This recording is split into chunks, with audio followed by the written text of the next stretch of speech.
Guns, guns, guns! Thousands of railgun bolts thundered their way toward the plantoid behemoths, ripping massive gouges into their once living hulls. Massive barrages proved to be highly effective against the ships with crippled mobility. Fox 2! Infrared-guided missiles burst out from hundreds of slots in human ships, racing to destroy any engines on alien ships. They effectively crippled the mobility of large ships and wholly incinerated the hulls of smaller support ships. Fox 5! Only the largest of human warships would announce such a code. It insinuated the firing of gargantuan spinal-mounted fusion lances. Striking with insane force and arriving nearly instantaneously, these monsters gutted many a Xeno dreadnought. The chaos was absolutely beautiful. Human ships demonstrated their incredible engineering flawlessly. Losses in the Sol system were extremely low, the alien invaders being repelled with little loss of life. 13,000 of the plants were incinerated and flung into the vacuum when their ship, the Leaves of Justice, was directly hit by a fusion lance to its bow. The ship was completely eviscerated from bow to stern. Only a steaming heap of biochar was left in its wake. Only a second later, hundreds of railgun munitions slammed through the shields of the infernal winds, and the bodies of its crew turned to a fine paste by the resulting decompression of the vessel. Every support ship within a distance of 200 miles behind it had a similarly gruesome fate. Hidden defensive platforms unleashed fury upon the invaders, and barrages of missiles, lances, and kinetic munitions slammed the enemy lines in unison. The symphony of destruction they directed was so magnificent that the civilians on Ganymede could only stare at the sky and watch the numerous nova-like explosions above. The carnage was over within an hour of its beginning. Humans had successfully destroyed over 15,000 of the plantoid ships, only taking 100 losses in return. The debris field filled the void from Jupiter to Mars. Millions of the invaders now floated lifelessly in the void. Earth was safe. Ships from Earth began the FTL journey to Trappist and Centauri. Centauri could hold out for reinforcements. Trappist, however, was in a dire state. Admiral Krieger. Sir, we've lost another destroyer. Order the Rust Bucket, Ramming Speed, and Gunrunner to jump into the enemy fleet, drop mines, and jump back out. Yes, sir. The three ships did as commanded. Sadly, the Rust Bucket couldn't jump out in time and got caught in its own antimatter blast. The crew of 1,500 took down 57 alien ships in exchange for their sacrifice. The other two ships escaped unscathed. Ramming Speed took down 32 ships, and the Gunrunner took down 71. The Carrier Enlightened Idiot has taken 15 direct hits. It's venting atmosphere. Tell the crew to overload the reactor and set off all munitions. Evacuate all personnel. The ship went up in a gargantuan fireball, evaporating hundreds of alien vessels and flinging shrapnel into hundreds more. Only 150 of the 32,173 crew made it out alive. How many of the citizens have evacuated the planet? Admiral Krieger's first officer didn't respond. How many? The first officer remained silent, a single bead of sweat dripping off his forehead. 10 out of 800 billion have successfully evacuated. How much longer do they need? Projections show about 15 hours. God help them all. The Admiral's flagship unleashed a volley of kinetic fire, ripping 72 ships to shreds before jumping randomly once again. 20 more human ships were gutted by enemy fire, taking down 150 enemies in their ensuing explosions. Sir, alien ships have breached the 6th quadrant. Hundreds of alien vessels smashed through the human lines, racing towards the exposed planetary surface. Mines were detonated, destroying all the ships, but not their debris. Thousands of tons of biological composite alloys rained down upon the helpless citizens of Trappist 4. Millions were crushed as their high-rise homes collapsed under the weight of innumerable alien corpses. Hours dragged on, and human numbers kept getting lower and lower. Alien ships kept breaching the defensive perimeter, killing more and more innocent civilians with each shot they fired through the weakened planetary shield. Admiral Smith was only 2 hours away. If the fleet could hold out for that long, the system could be saved. Krieger had lost all of his civilian militia ships, either to the enemy or to retreat. Only 100 of his 250 ships remained to hold the ever-thinning line. Every second that passed, thousands of humans died on the surface. The fleet simply couldn't hold back the alien onslaught. Every space elevator on the planet had been destroyed, and over 200 billion humans had been bombarded from orbit. Only 50 billion made it off. With the destruction of Krieger's last supercarrier, the Hornet's Nest, he finally gave the order. All hands, lay mines, and retreat. His voice wavered as his mind shattered. The world he swore to protect was now just a pointless waste of military life. After double-checking his decision with Westman, the fleet made an emergency jump to the edge of the system.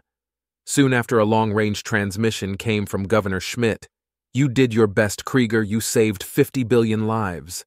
Time for us to take matters into our own hands." Krieger could only watch in horror as the planet he had protected for half a century was lost to the alien horde. Governor Schmidt. Throughout all the years Schmidt had overseen life on TRAPPIST-4, he never thought he would be forced into activating the dead man's switch. The same Kugelblitz that provided energy, life, and a planetary shield for the planet could be turned into a massive bomb with a little help from its enveloping Penrose sphere. The energy had been built up over the span of multiple months. The decision was his to make. Reinforcements were over 2 hours away. The bombardment was only increasing in intensity. The alien menace had chewed through 10 of the 20 miles of crust required to reach his underground bunker. Billions died every second. Everyone would surely die if he did or didn't act. His only choice was to die or die fighting. To the former heavyweight champion of the Human Boxing League, the choice was obvious. Do it. It started with a rumbling in the core of TRAPPIST-4. Earthquakes rocked the planet as the pressure was allowed to build to critical levels. The mass injectors shut down, plunging the Kugelblitz into evaporation. A multi-megaton explosion ripped the containment field to shreds. All the energy stored by the Penrose sphere was instantaneously and explosively released. The entire planet and everyone on it, as well as the 12,000 remaining enemy vessels in orbit, were completely shattered. Hundreds of billions of humans went out not with a whimper, but with a bang. To the human fleet far away, the sight was the most tremendous thing imaginable. An explosion of unimaginable scale pierced the heavens. A small supernova was what it most closely resembled. If it weren't for the tremendous sacrifice and loss of life, it could be misconstrued as beautiful.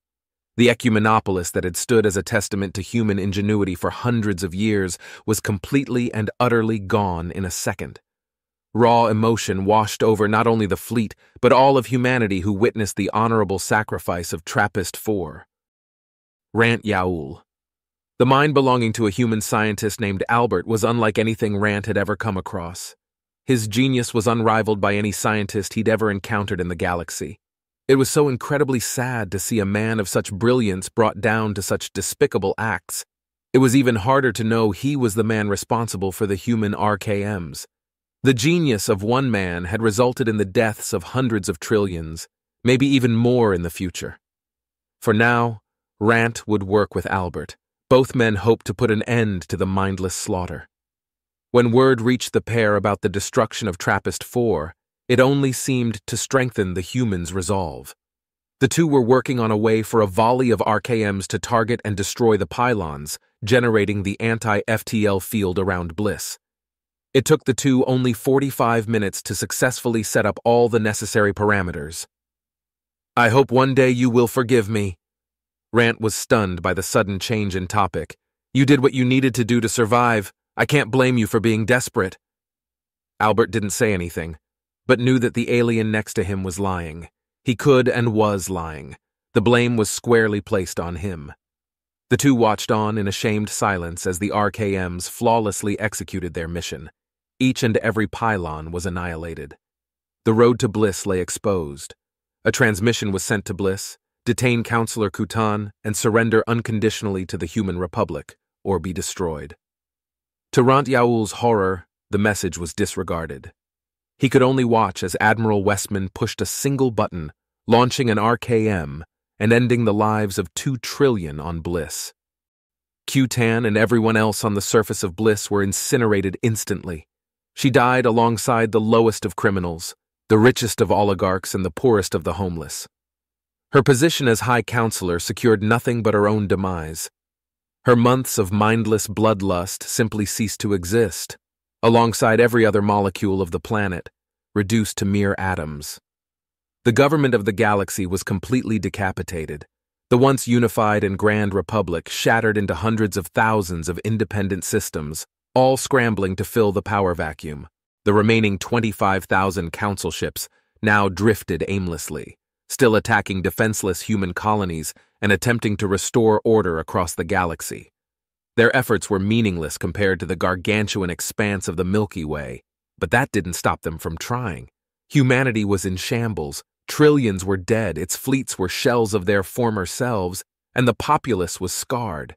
Every economy crumbled under its own weight, pushing humanity into another Great Depression. The rest of the century would be defined by countless ethnic conflicts and civil wars. The entire galaxy regressed in both ability and technology. The ashes of planets of yesteryear were completely unsalvageable. Only space dust remained to tell their legacy. However, out of the ashes, humanity still stood. They had not been exterminated, only momentarily dimmed. The following centuries would be remembered as some of humanity's finest. Great expansion and progress flowed throughout the galaxy. The aliens were still scarred by the war, and everyone was rightfully fearful of the humans. Life went on, but the minds of quadrillions were stuck in the past. The galaxy had been forever changed, star systems rearranged, and trillions faded into obscurity.